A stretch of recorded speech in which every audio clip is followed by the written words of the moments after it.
Hey, everybody. This is episode number 1 of the Collard Greens and Curry podcast. I'm your host, Pierre Quinn.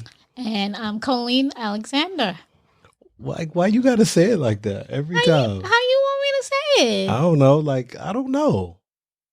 I don't know. Well, you said it. This is episode 1, Collard Greens and Curry. Why do we call, for the people who haven't heard the first intro teaser episode, why do we call this podcast Collard Greens and Curry? I guess it's kind of like a hint of a background where we come from. Yeah, I'm a northern kid raised in Michigan with southern parents. My parents are from Mississippi and Arkansas, and I grew up eating collard greens. So that's kind of the perspective that I'll be bringing to our conversation. And I am originally from Trinidad and Tobago, but my family and we migrated to Brooklyn, New York. And so, curry is a part of our culture. So that's how we got that. Who makes the best curry? What do you mean? You mean in terms of island or? Yeah, in terms of island. It depends. I would say Jamaicans, I like their curry goat. Okay. But in terms to go with roti and bus-up shut, Trinis make the best curry. That might have I'm to be biased, though, so. That might have to be a poll that we put on our Instagram. Who makes the best curry? Yeah, that would be good. Collards and Curry on Instagram.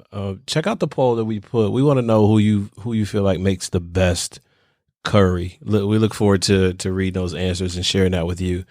Yeah. So collard greens and what was I about to say? Podcast. Collard greens and podcast. So collard greens and curry podcast. We always talk about something that's fun.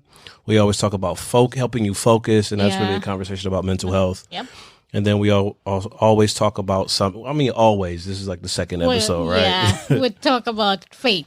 Yeah. So let's start with the fun stuff. What's something fun that we could talk about for this particular episode?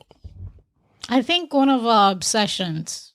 Our? Yeah. Quinn family obsessions. Oh, okay. That's board games or games, period. That's kind of our thing we like to do. Are you going on a record to say that you're the most competitive? No. Who's the most competitive? Babe, you are. Between the four of us, who's the most competitive? I think Bree might beat us on that, though. Okay. Maybe a tie between you and Bree. I'm not competitive. Okay, how would you describe it?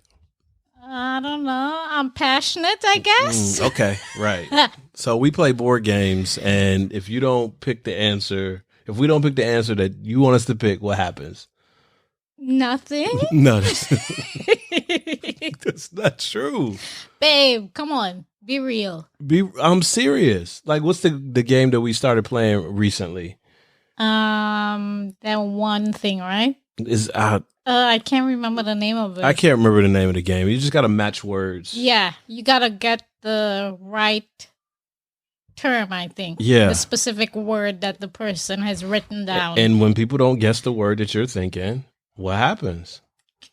Nothing. Okay. All right. We're going to have a game night. We're going to let everybody see. We'll do a Zoom game night. We should do a Zoom game night. That'll be good. We'll do a Zoom game night for the podcast. Yeah. Have everybody hang out with us. And you're going to see just how competitive my wife is. I'm being honest. No, that's not true. Okay. But, okay. Well, we play games. We play a lot of board games. And usually by the end of the night, somebody's upset. I don't think so. 80% of the time. No. Okay, if we ask the kids, what do you think they would say? I don't know. 80% of the time, somebody is upset for various reasons. Now, this we're supposed to be talking about fun. Yeah, it's supposed to be fun. Yeah. It's supposed to be fun. Board games are a good way to have fun with your family. A good way to have fun with your family. Unless your family's ultra competitive, and then it's gonna end badly. We're competitive, but it doesn't end badly. I mean, at least one of us is maybe not upset. Maybe that's too strong of a word. At least one of us is irritated by the time the night is over, no matter what game we play. I don't know about that. Yeah, I mean, and sometimes just from losing. Like one person doesn't want to lose. Well, I do know I don't like to lose, so I Right. take it pretty hard. Okay, so But you're I'm admitting. learning to adjust to that. Okay, all right. Okay, you can't win everything. You can't win everything. You can't Yeah. win all the time. Yeah. And the games are best when I win. I think you know what it is? The irritation of having been on losing teams. I don't like that feeling. So Oh, those Like- Knicks. Knicks. We would watch the entire game, man, and at the last quarter they would just lose on us. Yeah, I mean, Michigan, Detroit Lions. We have a losing culture, and with the Detroit Lions. So, I mean, I got you on that. Why do you think when you play board games though? Because it's not like you're winning anything. It's not like a championship. It's barely even bragging rights. Even though some people kind of hold on to it. Why do you think we get so upset when we play games? I don't know. I guess we attach it to, sometimes how we feel about ourselves, maybe. Yeah. So if like you win a game, it's making up for something. Or- Yeah. I don't know. Would love to hear how you all handle playing board games with your friends or your family. Is it fun and free and you have a great time and you laugh, or is it competitive and does someone end You up? know where I've seen getting that hurt? a lot? In church when we used to have games. Oh my goodness. Oh, It would get reckless in church. What you talking about? Social games or like Bible games? Both. Yeah, you got to go back and check out episode 0 where Yeah. we were talking about church socials. Social, yeah. And yeah, it gets really intense when you're playing those Bible games. Find the Bible verse for those afternoon programs. Or If you even trivia, the teams would get upset. Like, you didn't know that? yeah. Oh, so that's why you act like that. No. Yeah, and it's a thing about games that can bring out. Is it fair to say bring out the worst? I don't know. So is competition good? Is competition good? I mean- think it's healthy to have competition, yeah. I think part of life is knowing that things won't always go your way. That's why I'm not a fan of participation trophies.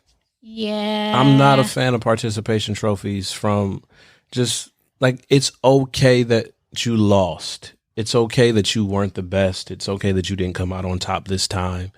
I think we try to shield people from that. yeah, and Yeah. that's a part of like growth as a human being, realizing that everything you do, you're not going to win or be as successful as you want to be. And how can you develop really that resilience and emotional maturity? Yeah. So in the times where you don't win, you're okay. Yeah, I've encountered adults that don't know how to lose. It's like Yeah, it's man, my best friend, I think he's better at this now, but man, he used to throw like the PlayStation. He would throw the Xbox. He would throw the Monopoly board. Like he would get mad. I think it's a lot better mellowed out now, but man, those would be epic. You play games and you get down, and sometimes it's when you're playing video games, yeah.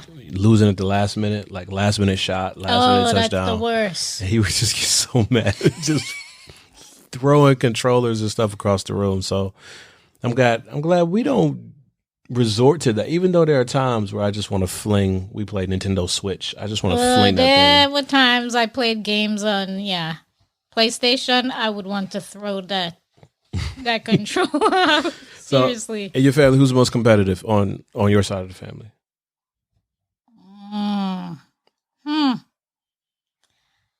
Probably me. I mean, I there would you say have it. me and my older sister, Colleen. Okay. Colleen, Okay. yeah. All right. But she's definitely one I would want to have. Say if we go to Family Feud. Yeah. Yeah. She got to be on the team. Okay. Even though, so what happens if she says something wrong and you get that third X and the other team gets those points? You just deal with it. On TV with Steve Harvey, you deal with it, but then what you gonna say in the car on the way home? Really, Colleen? Really?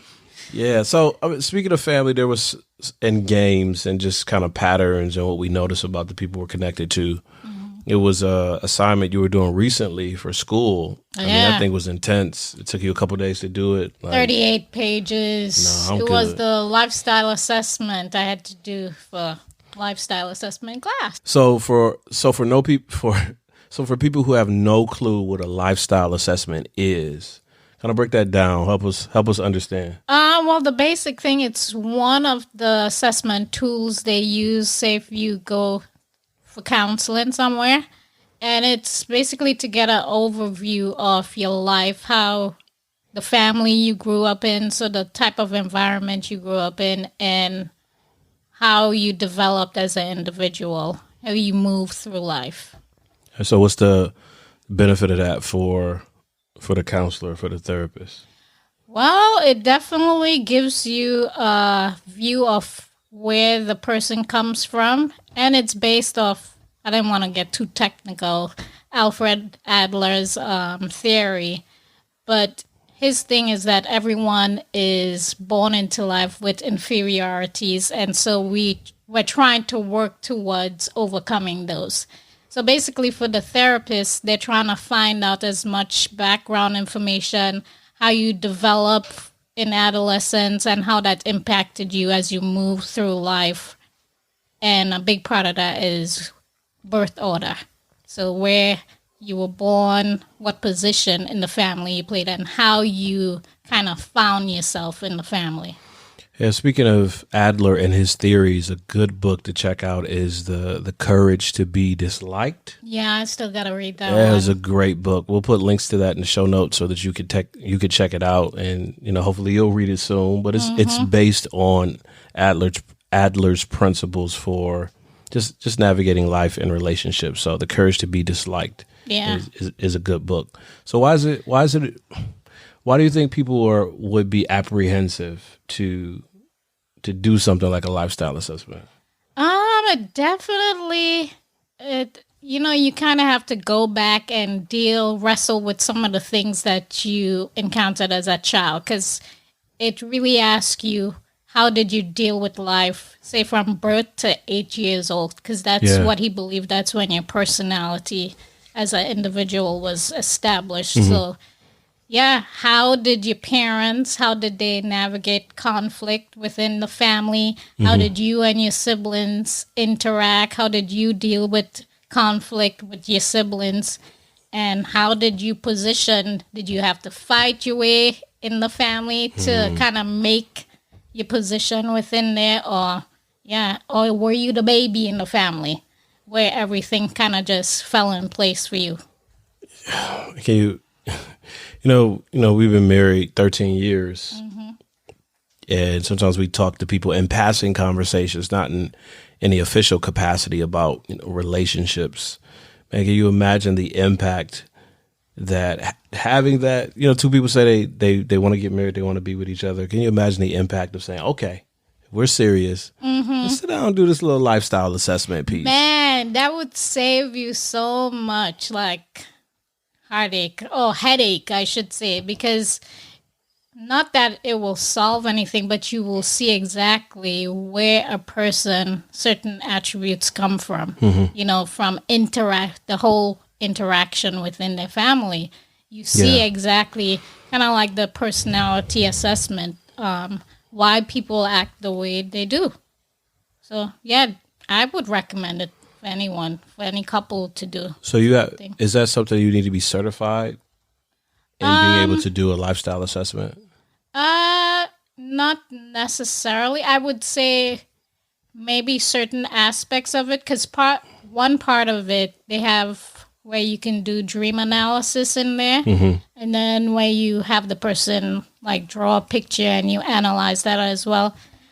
So those things, I would say, definitely have a professional do those with you. But to kind of process, to actually write things down, I don't see any hurt in that. Writing down and kind of talking through, well, wow, this is where my family came from. Like for me, I had to do, part of it was the family constellation, mm-hmm. as basically different approach to doing a family tree. Okay. So That's different from like a genogram? yeah, a genogram really go into, different issues or stuff that people deal with in cycles that pass through generations and family. But the family constellation, you talk about attributes that describe the different individuals. And so you encounter different behaviors. But one of the things I recognized within my family I didn't realize was my parents were so young. When I looked at when I was born, my dad was so young, my mom was so young. So taking that into consideration, you see how, at least for my family, how that would cause certain issues to develop for a young couple. What do you mean by so young? 22, 24. Okay. With 3 kids already. 22, you were born, your dad was 24. Mm-hmm. Your mom was 22. And they already had 2 other kids before me. Okay. So just looking at that alone, you can see so young when, the type of things that they would encounter as a couple would be crazy. Okay, so there's one kind of frame of thought, and if you go back, if you look at different cultures or even different times in westernized culture, there was a time where people got married young. Yeah. Like that was a thing. Yeah, right? Definitely. And when we look at like trends and pop culture now, you see people kind of stretching out that age of saying, I want to get my house, I want to get my car, I want to get my career, I want to accomplish some goals, I want to travel the world, I want to have all of these experiences. Yeah. And then I'm going to try to find somebody and start a family. Now, I know people are on different sides of that issue and different perspectives on that, but part of me, and okay, maybe it's because when we got married, I was 26. Yeah, you were 27. Yeah, and we got married, and then we got pregnant 3 months later. Yeah, but we dated for 5 years.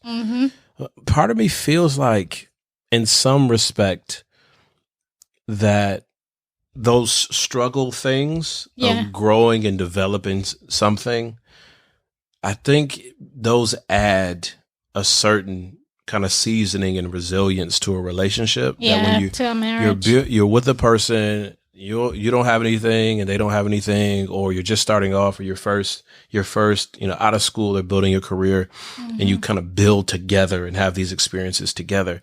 And I get it. You have kids and it's time, you want a different type to be able to pick up and go in a different style of freedom. But I don't know, just kind of looking at different relationships, I mean, I'm not knocking anybody's style or perspective, but I feel like a lot of times we could put ourselves in a position to give our family the leftovers as it relates to our creativity and our energy in our lives. So I'm not, people have babies at different ages and get married at different ages for different reasons, but sometimes I feel like there is a selfish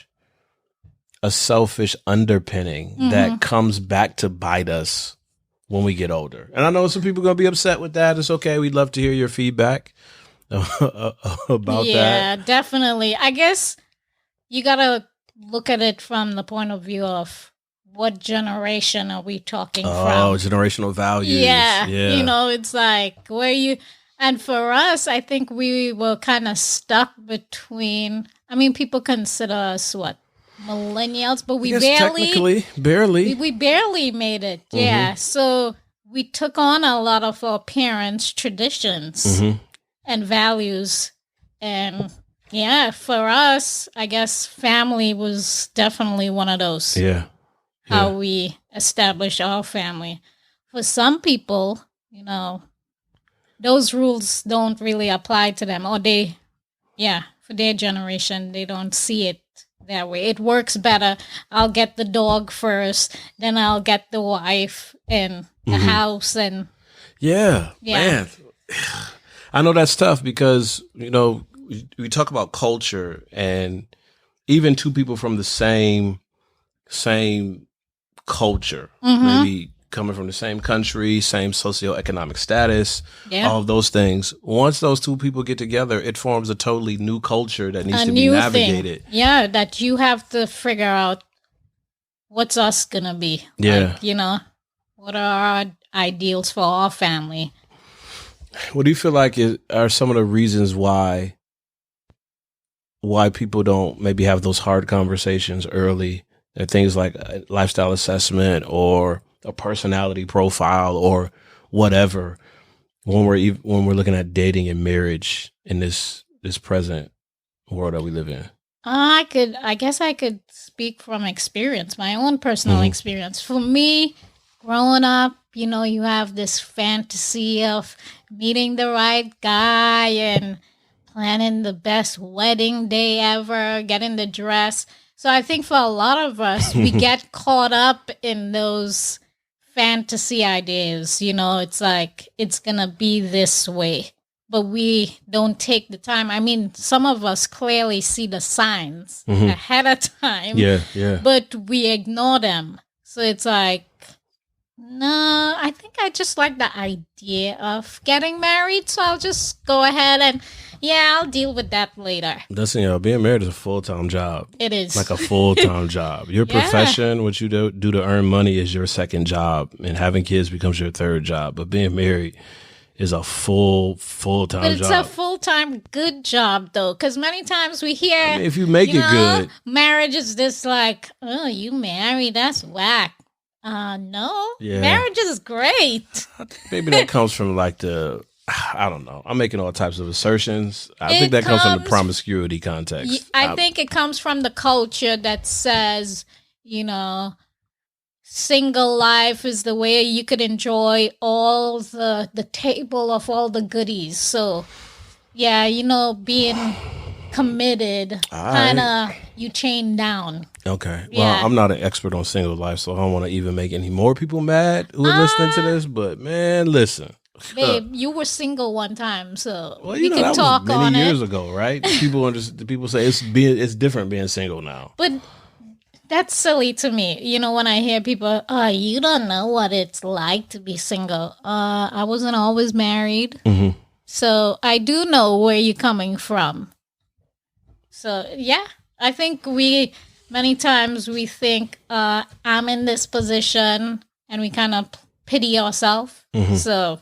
Yeah, we definitely could relate to people. The struggle of going on dates and trying to read the other person on the date.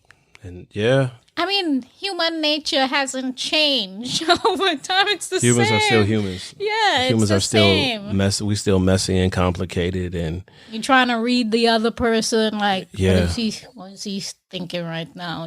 No, it's funny. I've been doing some coaching. And just coaching people in their job environment, and it's the same context. Trying to figure out in this place about doing this job, trying to figure out, okay, do people like me, or how do I navigate this person's personality, and what do I do if I'm not feeling well? All of these human interaction things, even in many cases more complicated because of the virtual context where you can't always read. You can't read people well, body language and things like that. It's tougher. It takes more intentionality, but it's the same. Like our humanness, we're just trying to figure out how to feel like we belong. Yeah, and one of our needs, right, to feel accepted, to feel like we belong somewhere. So I think for many of us, we walk around with this kind of fake us. Oh man! So we like to put that out front. This is me. Yo, I was on a men's prayer, like a men's prayer Bible study line.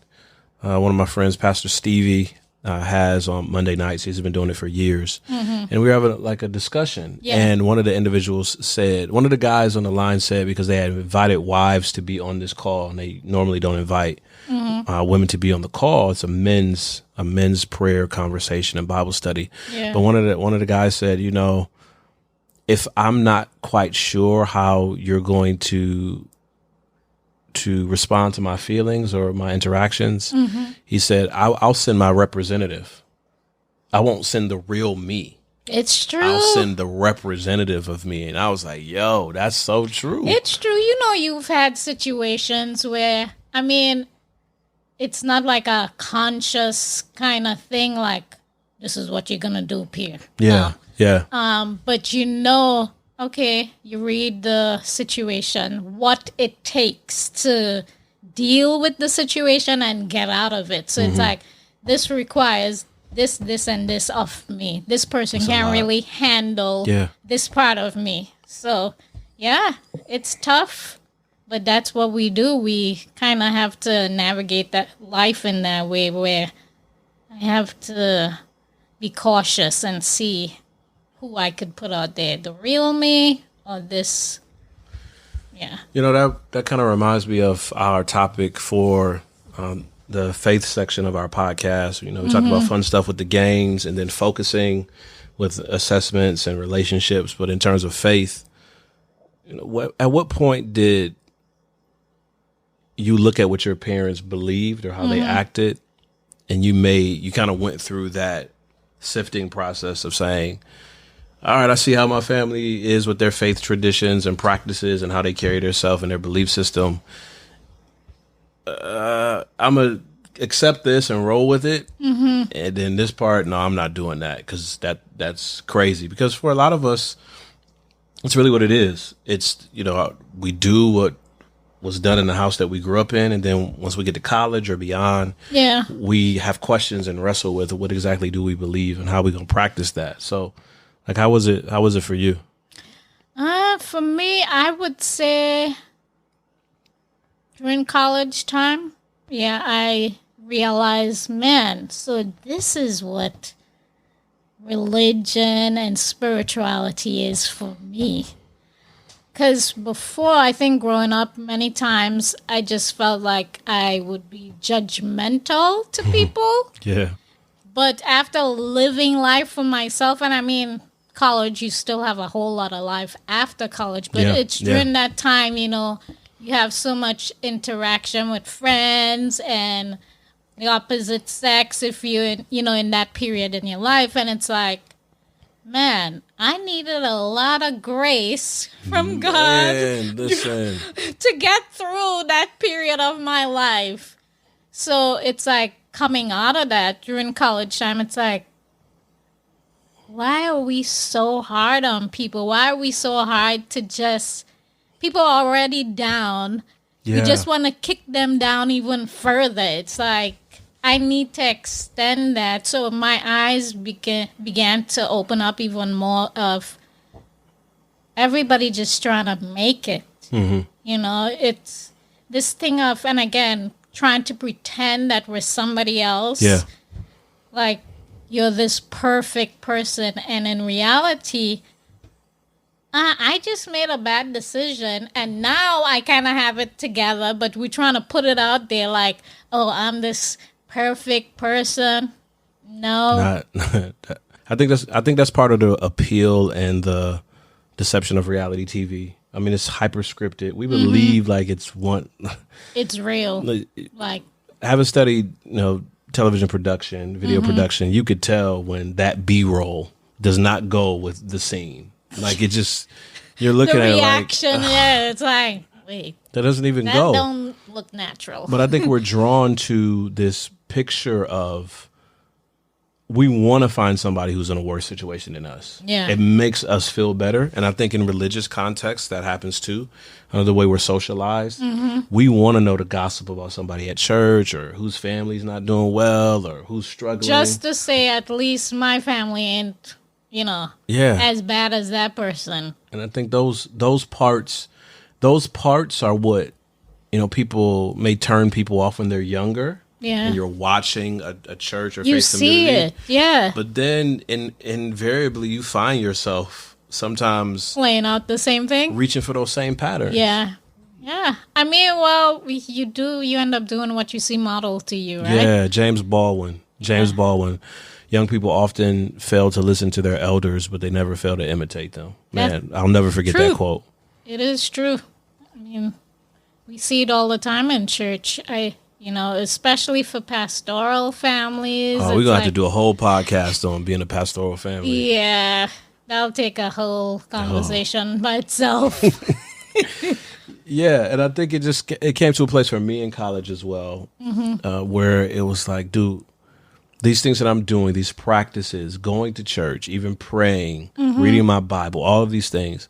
Am I doing these things just because that's what they did in church? That's what they told me were the right things to do? Or am I doing these things because I think it has an impact on my relationship with God? Yeah. I mean, it's okay for an individual at least to ask, like, why am I doing this? Oh, we don't take the time to do that. We make it seem like you can't question. Yeah. Like the question is wrong. No, you just got to do it and not ask any questions. Well, as a human, you want to know, why am I doing this? Like, I think in a lot of ways we damage people's ability and willingness to think critically down the line. Yeah. Because we're not having critical thinking conversations right here. And it's just, I don't know. I feel like we try to defend God a lot.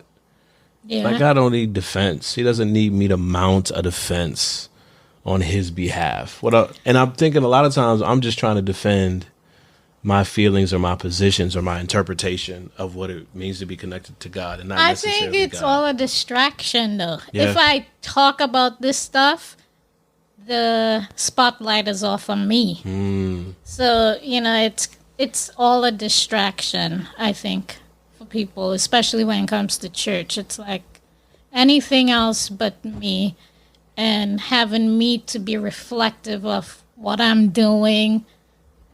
We'll take that over that. Yeah. So, and I know a lot of people are struggling with the whole COVID thing and not being able to go to church, and then the virtual preaching and worship services, because you don't get the almost cathartic experience of being able to release and mind drift and then get back to your regularly scheduled programming. It's almost like people don't get that break. I mean, let's be real. For many of us, it's a habit. So you not playing, you not being able to perform your habit, you having withdrawals. Yeah. Straight up withdrawals of not being able to get dressed Saturday morning and drive your way to church. We know some of y'all go to church on Sunday. Yeah. But episode 0, we talked about how our faith tradition, we go to church on Saturday mornings. Well, we Zoom on Saturday mornings now. We do. But yeah, it's for some of us, a lot of us, it's a habit. And so because we haven't been able to participate in that habit, it's been a struggle for us. Yeah. So just want to challenge you just to trace, and maybe that it could even be a part of a lifestyle assessment for an individual. I don't know, maybe you could make a sheet or something that people could. I don't know. I'm always trying to give people work. Anyway, I was just want to encourage you. Teacher in you. It's got to be the teacher. The teacher in you. Want to encourage people to take some time and just think about what you believe and how did you get to that place. Yeah. And is your current frame of reference just something that's in opposition of what your parents taught and believed, or is it something? Or is it really what you've embraced for yourself? Yeah. Yeah. Man, we could keep going on this one, but yeah. It's a good conversation. You got to catch us next time on the Collard Greens and Curry podcast. Be sure to follow us on the socials, Collards and Curry on Instagram, and the Collard Greens and Curry podcast on Facebook. All right, y'all. Talk to you soon. See ya.